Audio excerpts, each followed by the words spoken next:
In photography, we have very limited control over every aspect of the process. For instance, we don't make our own film, we buy it and we use that to render our images. But there are limited portions of the process that we do control that, in my opinion, we should take full ownership of. One of the more important portions of this process, after the photo has been made, is the memorialization of that photograph. A photograph is very, very simple, especially if you photograph on a digital camera. You find your subject, you frame it, you hit the shutter button, and that moment in time, the second we hit that shutter button, is gone. It will never exist again. In the age of social media, photographs get a shelf life of a couple of seconds, maybe a couple of days if you're lucky. Digital in general just feels like a half-assed attempt at memorialization. You upload it, it lives on the gram for like a little bit, and then it fades away, especially when you compare that process to books. Photo books are such an amazing source of inspiration. However, I find that as a photographer, I mainly only just consume photography books. I never really make my own. And I think that's often because it's associated with what I would consider like real photographers. However, I feel like over time, my mindset on that has shifted a little bit, where I've kind of come to the realization that one day I might not have these uploads anywhere. They might not be saved on that SSD drive that I thought they were so securely saved onto. And so this idea of putting photos on paper has been consistently more attractive to me. But all right, thank you for bearing with me on that. I really wanted to set the scene as to why this is an important topic. But what's up, internet? My name's George Edward, and today we're going to be going over how you can create your own photo books using Printique by Adorama.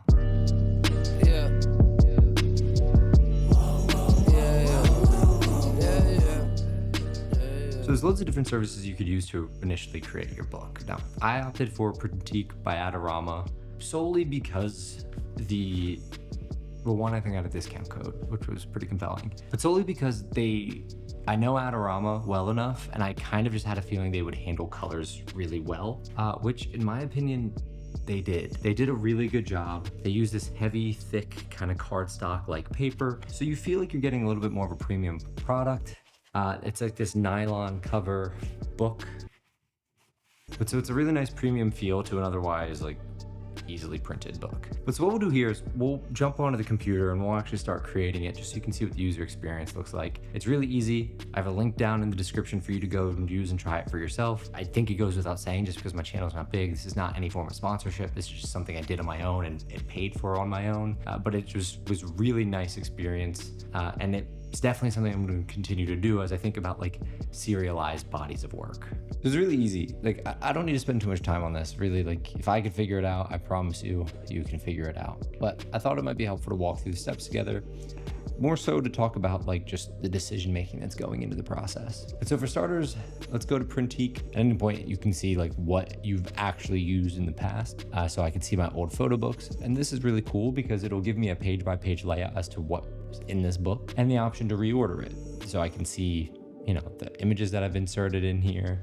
And obviously it'll be page by page with the images we have, which is cool because if I wanted to save this or share this with a family member that was on the trip with me, I can. Let's say one of you wanted to purchase the book, which I do not think would be the case, but that was kind of the idea behind doing it on here, is just, again, memorializing it somewhere as an actual project. But for the purposes of today, let's say we wanted to create a new book. This is where I can do create book, click that right here, and then I can pick the cover option. Pick your color, you pick whatever you want, and you pick your sizing. I opted to do square because I thought I could get portrait photos and landscape photos in that one book with a square background. So I'd probably do a 10 by 10 again and then do luster because I think it provided a little bit of extra pop to the images. So once you're actually loaded into your book, it's pretty easy to start working. If you'll notice the file options, it does accept TIFF files, so I'd highly recommend using them. And we would load those in and we would shoot for as close to 200 megapixels per photo as possible because we want all of that information housed in there. And once we're ready, we can just proceed to edit. So this is where we can actually upload our images or integrate with Lightroom if we wanted to. But so we can go ahead and upload and add any of the photos that we want to here. So I'm going to open these and upload them and proceed to edit. And you'll notice in the top right hand side, all of these are getting loaded in. So you'll notice what you can kind of start to create here. You'll get your end pages, which would have to be blank, which is kind of annoying because I otherwise would have probably put an image on that front page there. But this is where you get the ability to add text as needed. So you can just drag and drop this directly into wherever you want it and click it to edit it. So like I did in my other books, I would add this here. I just like having this. It makes the book feel a bit more professional, a little bit more intentional, and it makes me feel like I know what I'm doing. But you can use this as your like guiding points. You could pre-select their themes and their layouts and their backgrounds as needed. The layouts will create like bubbles for you to actually drag the images into. I just found that I didn't really like the way it looked. What you can then start to think about is what's like your establishing shot? What is the entry point into this book of 10 to 20 images that you want to invite your viewers into? For what it's worth, that's where I'd probably pick an image like this. I don't know why, I just get a good gut feeling about this image here. So what I've done is just dragged it in. I've selected the borders, so they're kind of equal on either side. Very easy, again, interface to work with.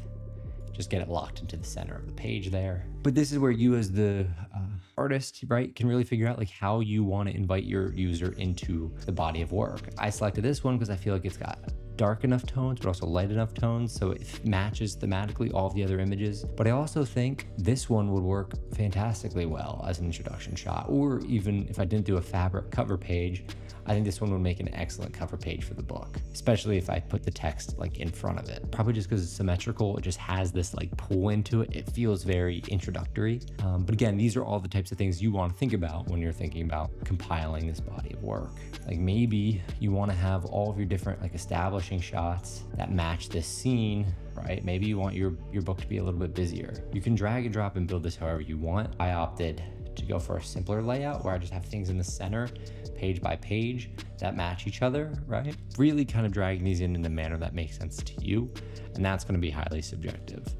And you can kind of continue marching forward. But again, really picking images that either just complement or contrast each other. What I've opted to do in some of my books is put like a postcard in the back. So I like kind of having some smaller images like this in there as just more of like a note that's kind of, it just feels personal. It feels like just feels like a Polaroid, if you will, that just kind of made its way into the book. So I like when there's some imperfections like this that I can use just to build a more personal connection with the viewer. But I'm getting lost in the weeds now. But the idea being that you can use this as your palette, pull all of your images in and start to put a project together. Then when you're ready, you can save or do a print preview, which will show you all of the areas that you have filled out, all the areas where you left blanks, and then you add it to your cart and you check out. This is already in like the $100 range, it seemed like, or it was like $93. So it's expensive, right? These things aren't necessarily the cheapest. They're as expensive as doing a larger scale print of one of your images. So depending on what you have, the print might make more sense, or if you have a lot of stuff you want to see on paper, the book might make more sense. But the sentiment here being just give it a try, and if it's something that you've been thinking about doing, I really recommend these. The books and the quality of the images within the books are great. So again, I don't think you needed the overview. This is something all of you could have figured out very simply, but hopefully it just gives you a bit of an idea, not only about just like the process, but like the process, right? Like what are you doing to actually fill in all of these questions that your viewer is subconsciously asking. So I hope this was helpful. We'll close this out here. But yeah, photo books, man, they're cool.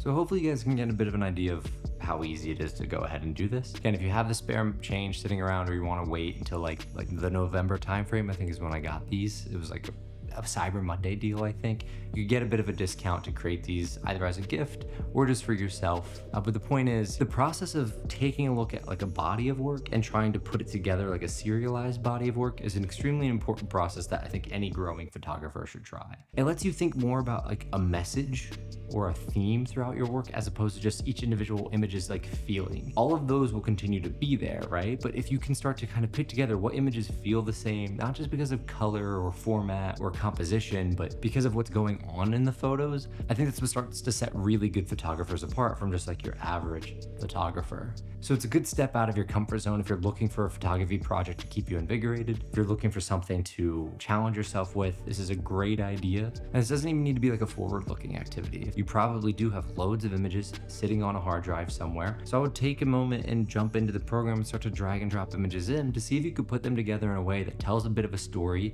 Taking images is one thing, but as mentioned earlier, it's a moment in time. Once we take that picture, it's gone. That moment is gone as it existed. It was a 60th or 125th of a second that no longer exists anymore. But what we do with that file or that negative, and where we put it and what we choose to do with it and who we choose to share it with, is what makes that moment potentially so important over time. So probably too deep for a lot of the images that we're putting in here. Some of them are just simple, some of them are just fun, some of them are just pretty. But the idea being here, how can we do the most with our work so that way it sits on a shelf somewhere so someone can just pick it up and explore it and not have to follow the proper link. So that's all for today. I hope this has been helpful, educational, or something for you. Thank you all for tuning in. As always, if you liked it, like it, subscribe if you wanna, and I'll see you in the next one. Peace.